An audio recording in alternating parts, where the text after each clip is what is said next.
Ladies and gentlemen, welcome back to the channel, and today we have some very interesting news surrounding Black Ops Gulf War, or at least what we thought was Black Ops Gulf War. It turns out that the previous leaks and rumors were true, and Microsoft will be revealing COD 2024 directly after the Xbox Game Showcase on Sunday, June 9th. This will be the first time in 10 years that Call of Duty will be on the Xbox stage because of the previous PlayStation exclusivity deal, which runs out with Modern Warfare 3. The last time we saw COD revealed on Xbox stage was all the way back in Advanced Warfare, which was for freaking ever ago. So on top of the typical Xbox stuff that's going to be revealed, it looks like immediately after the Xbox showcase, they are going to do a massive deep dive into Call of Duty 2024, and they have given us this image right here. If you've been following the leaks and rumors over the course of the past couple of months, this is actually the COD 2024 logo that was found within the Modern Warfare 3 game files a couple of months ago. It shows a three-headed dog because the internal code name for COD 2024 is Cerberus, but what's even more interesting is how they are teasing the game with the typical Treyarch and Black Ops redacted lines, but this was very meticulously done for fans to figure out the game's name. Now, if you look closely here, you're going to see little bits of white and even some orange poking out from behind the redacted lines. If you simply place the Call of Duty logo on the top line, you can see that it fits perfectly. At the very bottom, you can obviously see this is supposed to be the Activision logo. Not only is it where it always is, but you have the A sticking out and you have the registered mark, so very clearly that's Activision. But the most interesting part is going to be the Black Ops name. There is no way we can fit Black Ops Gulf War here, but if you insert the Black Ops logo, it fits perfectly. Well, what about that orange mark there? This is not confirmed or anything, but most fans believe it's meant to be an orange V for 5, making the name of the game Black Ops 5. This has been met with some controversy within the community because for some reason people get really upset about how games are titled. Like, I remember a while ago, before we learned about the Gulf War name or whatever, I would just call COD 2024 Black Ops 5, basically, right? As a placeholder name because we didn't know what the name of the game was going to be.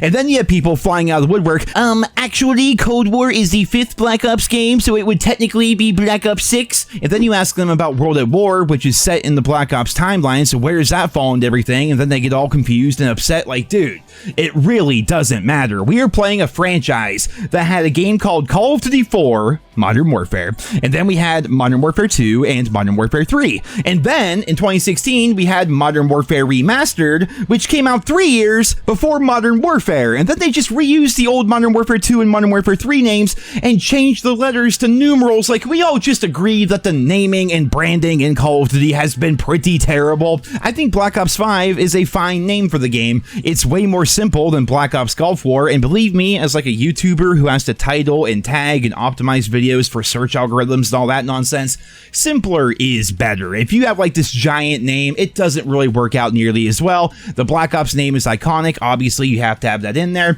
You can make it Gulf War, but just throw a 5 after it, and people are okay with it. They remember Black Ops 4, they remember Gulf War as Gulf War, and this one's Black Ops 5. Very simple, very easy. That may be what they're doing here, but again, that's not confirmed, although it's pretty much all but confirmed because the logo really does seem to fit. I'm personally pretty excited to see what Treyarch has in store for us, though I will say it won't be the same not having David Vonderhaar there, because I feel like he was kind of the soul of Treyarch, but maybe that's a bit outdated. Maybe he was just the face of Treyarch. Who knows what he really worked on at the studio all the time or anything, but it is going to be weird not having Vonderhaar there.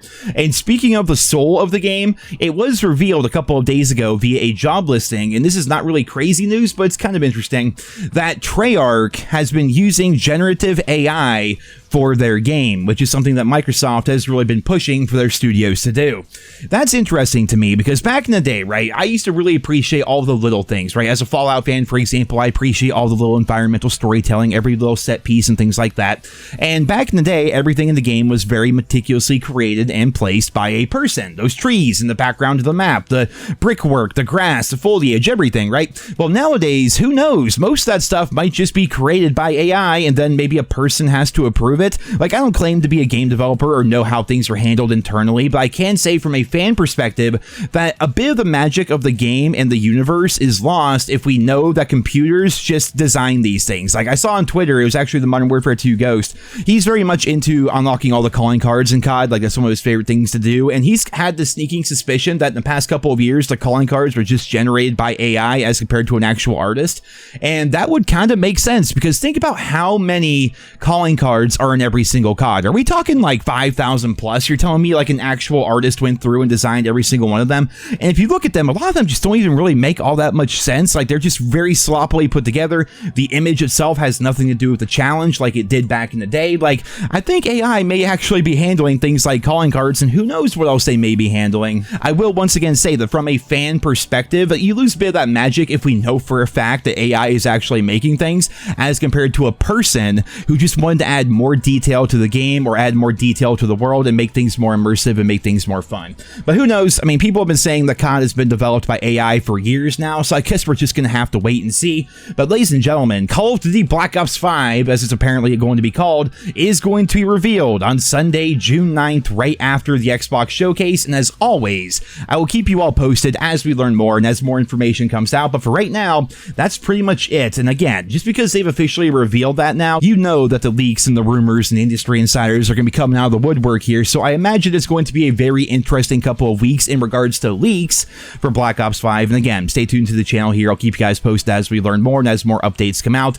I'm just going to wrap up the video today here by asking, are you excited for the game? Do you have high hopes for Treyarch? And it's going to be weird, man, because just think about the fact that we've had 2 straight Modern Warfare games. Before that, we had a World War II game. So a Treyarch game, especially set in that time period, like set in the Gulf War, but with the name Black Ops 5, it's going to be very different. And I'm actually excited about that, because that's a bit of what made COD so interesting back in the day. You know, every year it was something different. You had Modern Warfare, then you had World War II, then you had Modern Warfare, and then you had like the Vietnam/Cold War with Black Ops 1. After that, you had more Modern Warfare. Then after that, you had Black Ops 2, which was like semi-futuristic. Like every other year when it went back and forth between Treyarch and Infinity Ward, it always felt different. It felt varied. There was some variety and some spice to the COD franchise, solely for the fact that the setting of the game and the feel of the game was always different based on which developer came out that year.